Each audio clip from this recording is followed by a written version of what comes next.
It's been just over a year since chronic wasting disease was first detected in BC. Since then, there have been 5 cases found, all of them here in the Kootenay region.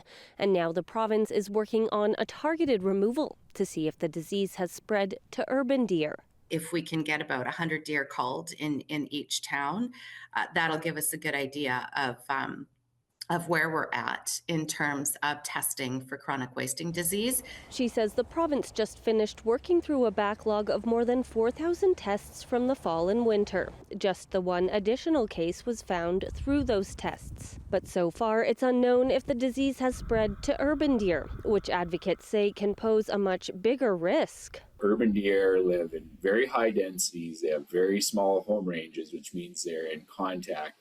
And so this represents a huge risk for both deer in town and deer outside of town.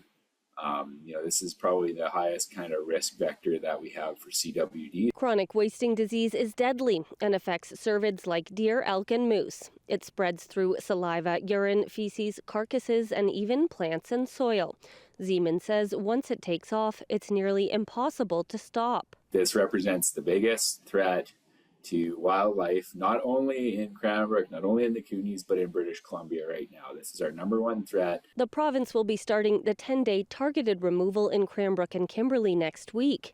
The deer will be removed by one of 2 methods, either through tranquilization and controlled humane killing or sharpshooting. It will be carried out in a really measured and careful way. The province is also currently allowing a specialized hunt of deer just outside city limits in order to collect more samples. Bullock, CBC News, Cranbrook.